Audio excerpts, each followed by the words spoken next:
왕 중의 왕.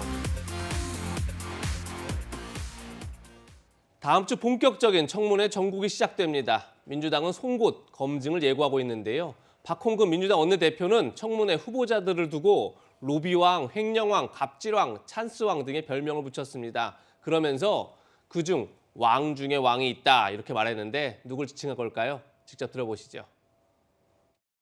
일부러 이렇게 모으려고 해도 힘들 텐데 참 대단한 윤석열 인수위입니다. 19명 모두가 퇴장감입니다. 로비왕, 횡령왕, 갑질왕, 찬스왕, 탈세왕, 해고왕에다가 왕 중의 왕인 한동훈 후보까지 왕들의 귀환입니다. 김인철, 정호영 후보자는 무려 10관왕입니다. 퍼펙트. 윤 당선인은 지금이라도 인사 참사에 책임지고 결단을 내리십시오. 네, 왕들의 귀환이다 이렇게까지 표현을 했는데 민주당의 핵심 공격 타깃은 이 5명입니다. 한덕수 국무총리 다음 주 월요일, 화요일 두 차례 인사청문회가 있고요. 그리고 정호영 복지부 장관 후보자 3일 있습니다. 이상민 행안부 장관 후보자 역시 3일에 인사청문회가 있고요. 4일은 한동훈 법무부 장관 후보자의 인사청문회가 있습니다. 그리고 6일 김인철 사회부총리 겸 교육부 장관 후보자의 인사청문회가 예정돼 있습니다.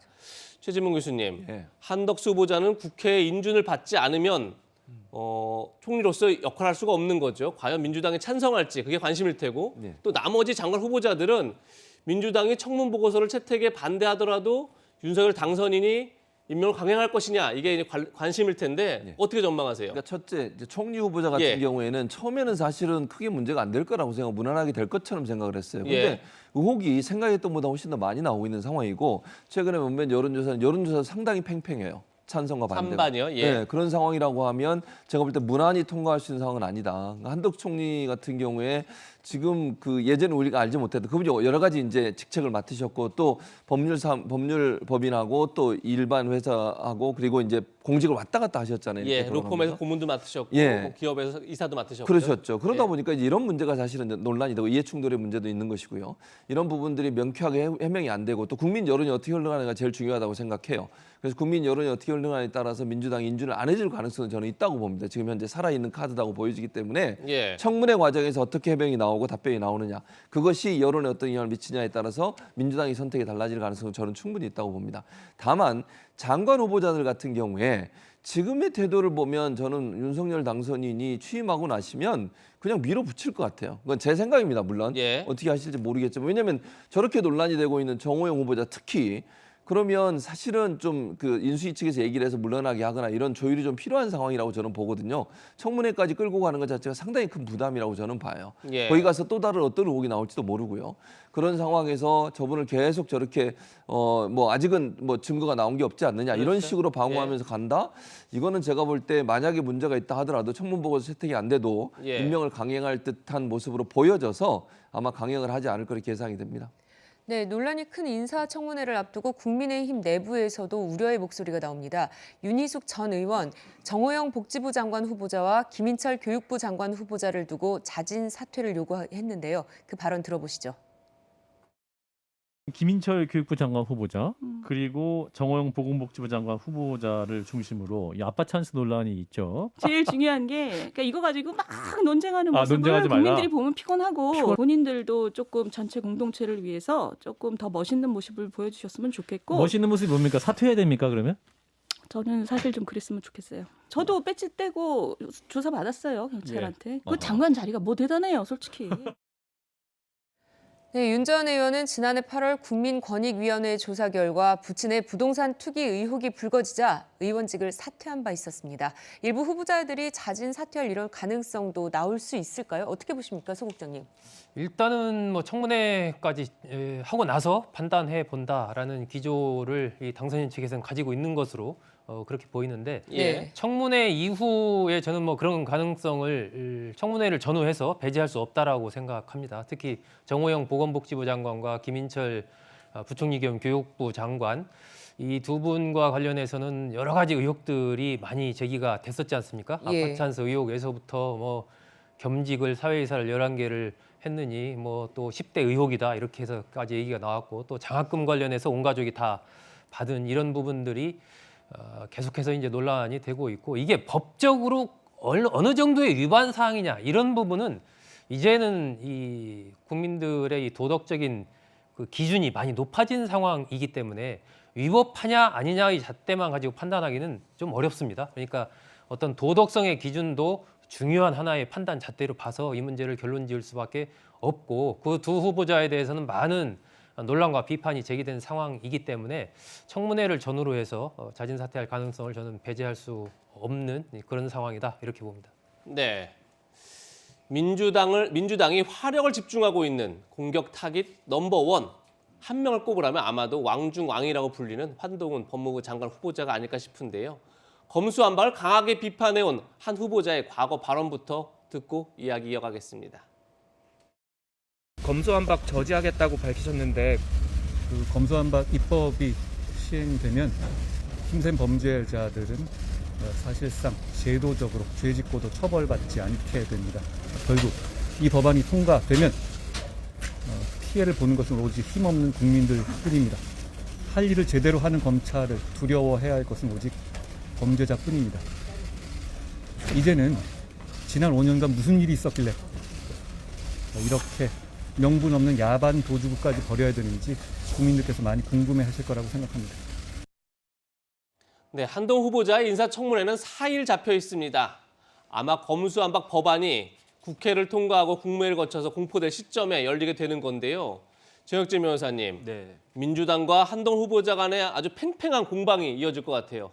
원래 청문회 하이라이트는 한덕수 총리 후보자이어야 할 텐데 저도 제 생각에도 한동훈 법무부 장관 후보자 청문회가 가장 하이라이트가 되지 않을까 생각이 되는 게 그다음에 또 공교롭게도 날짜가 5월 4일로 잡혔다면서요. 예. 그 5월 4일이면 아마 특별한 그 일이 없는 한 이제 모든 이제 검수완박 관련된 법이 통과된 시점인데 그래서 저는 어떤 생각이 드냐면 날짜를 의도적으로 그렇게 맞췄을 수도 있겠다는 생각까지 듭니다. 왜냐하면 이 검수완박 관련 법 자체가 너무나 문제가 많아요.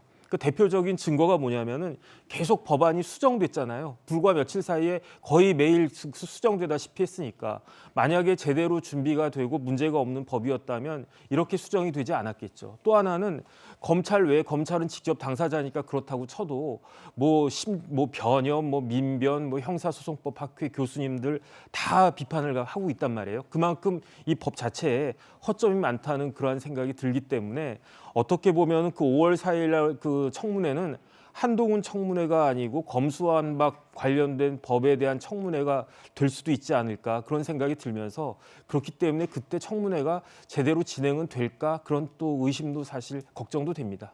네, 민주당은 한동훈 후보자를 두고 윤석열 당선인의 버금가는 소통령이 될 것이다 이렇게 비판도 하고 있는데요. 관련 발언 들어보시죠. 앞으로 윤석열 정부 의사결정은 만사 한통, 한통운이면 프리패스일 것입니다. 한동훈 후보자의 위험천만한 언행도 놀랍지만 스스로를 소통령으로 자처하려는 뻔뻔함이 더 놀랍습니다. 국민과 국회를 발 아래 둔 법무부 장관 후보자가 과연 법무행정의 책임자로서 역할을 제대로 할 수 있을지 의문입니다. 한 후보자에 대해서는 인사청문회 공방 내용에도 관심이 크지만 지금까지 강한 어조를 써왔기 때문에 청문회에 임하는 태도에도 관심이 쏠릴 것 같습니다. 최진봉 교수님 어떻게 보십니까? 그러니까요. 저도 근데 그것도 좀 이제 뭐 봐야 될 것 같아요. 근데 한동훈 네. 후보자가 뭐 그렇게까지 할 거라는 생각은 개인적으로 있지만, 그러니까 예. 평소에 아까 우리가 그 스팅크 들었잖아요. 그 태도만 보면 그건 저는 상당히 부적절한 태도라고 생각해요. 야반 후보- 도주국이다. 네, 그런 이런 발언을 거거든요. 한다거나, 예. 그러니까 네. 너무 그 국민들 앞에 뻣뻣하게 서가지고 저렇게 행동하는 것이 과연 국민들이 어떻게 볼까 하는 생각을 하셔야 돼요. 그리고 국회에 나와서 어쨌든 국회는 국민을 대표하는 기관이잖아요. 거기서 청문 대상이 되는 사람이 만약에 저런 태도를 계속 보인다, 저는 그건 아니라고 봐요. 본인의 의사를 정확하게 표현하는 것 자체를 문제 삼는 건 저는 아니고요. 그러니까 태도 예. 자체는 좀 바꿀 필요가 있다는 개인적인 생각이 들고, 아마 이제 민주당 입장에서도 지금까지 그 다른 게 제가 예전에도 한번 말씀드린 것 같은데, 뭐 꼬리가 몸통 엉덩이 하면 안 돼요. 그러니까 지금까지 나온 여러 가지 의혹들을 집중적으로 저는 얘기한다고 봅니다.